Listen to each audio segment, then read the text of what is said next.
Sudhanshu voice में जितने भी श्रोतागण हैं उन सभी को Manoj sir smart career point की ओर से ढेर सारे शुभकामनाओं के साथ आपको एक नया अपडेट देने के लिए मैं आज यहाँ पे हमारे माननीय बीटेट के प्रदेश अध्यक्ष सुधांशु रंजन जी आए हुए हैं। इनको ढेर सारे शुभकामनाओं के साथ आप सबको भी मैं रक्षाबंधन के लिए भी विशेष रूप से मैं आपको आशीर्वाद देता हूं। और आज जो सचिवालय से अपडेट आई है वो आया है कि आप सब जा कर के सी-टेट दिसंबर वाला को तैयारी कीजिए और तैयारी करके आप सब तैयार रहिए, क्योंकि मैं दिसंबर के बाद ही बी-टेट का आयोजन करने के लिए जाऊं।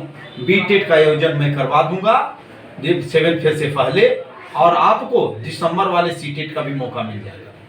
तो मैं एक चीज बता देना चाहता हूं माननीय शिक्षा मंत्री से कि कम से कम आप एक कैलेंडर जरूर जारी कर दीजिए कि कब आपका एग्जाम शेड्यूल जारी होगी, कब आप रिजल्ट दे रहे हैं, कब आप वैकेंसी को लाइएगा। ये सब सारी चीज़ अगर आप दे देते हैं तो सारे बच्चे मेहनत लगा करके पढ़ेंगे। ये बच्चे कभी 7th फेज वाले धरना प्रदर्शन पे हैं, कभी बीटेट वाले धरना प्रदर्शन पे हैं, कभी एस्टेट वाले धरना प्रदर्शन पे हैं, तो इससे बच्चा का शिक्षा वंचित रह जाता है।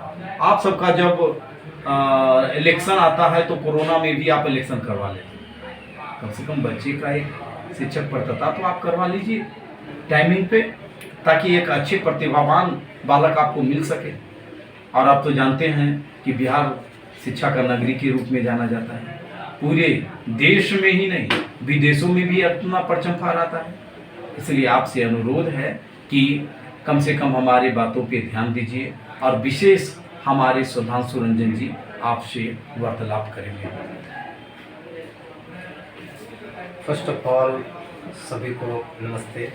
साथ ही साथ मनोज सर का बहुत बहुत धन्यवाद और इनसे आशीर्वचन लेना चाहूँगा, जो कि हर कदम हर पल के साथ विद्यार्थियों के साथ चलने का काम किए हैं और सभी विद्यार्थियों के भविष्य के लिए हमेशा सदैव तत्पर रहने का काम किए हैं मनोज सर। मैं इनको बहुत बहुत धन्यवाद देता हूँ अपने तरफ से।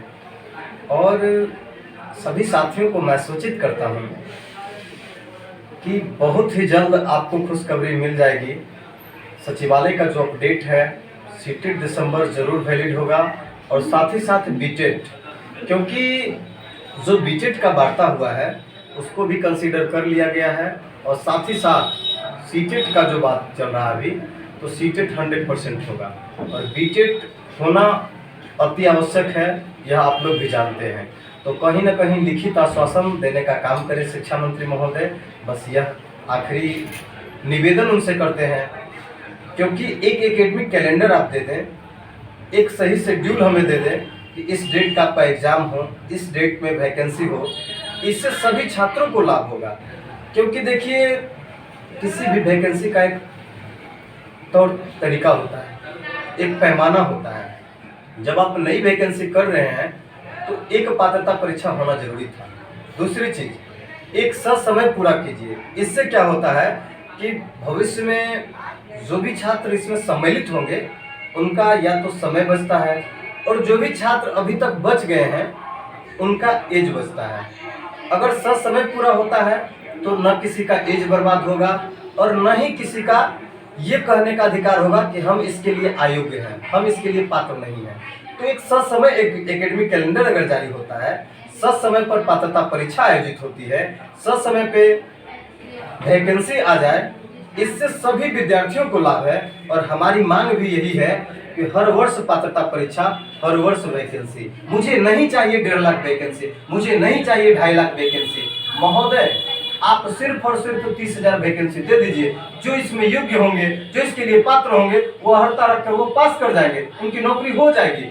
लेकिन अगर 1.5 लाख वैकेंसी आती है, अगर 2 लाख वैकेंसी आती है, तो कहीं ना कहीं इसमें किन्हीं का एज लैप्स कर जाएगा और कहीं ना कहीं कोई पात्र ही नहीं होंगे। इससे दोनों को नुकसान है। महोदय प्लीज ऐसा काम मत कीजिए कि 5 वर्षीय योजना पर आप वैकेंसी लाते हैं। ये कोई विधानसभा का, ये कोई लोकसभा का चुनाव नहीं है कि 5 साल पर होगा। ये प्रतिवर्ष आपको कराना होगा, क्योंकि हर चीज का एक मापदंड होता है। तो वैकेंसी का जो होता है मापदंड हर एक वित्तीय वर्ष में आपको रिक्ति मंगा लेना चाहिए और हर एक वित्तीय वर्ष के बाद वैकेंसी को अपडेट कर देनी चाहिए। आपसे ऐसा उम्मीद करता हूं।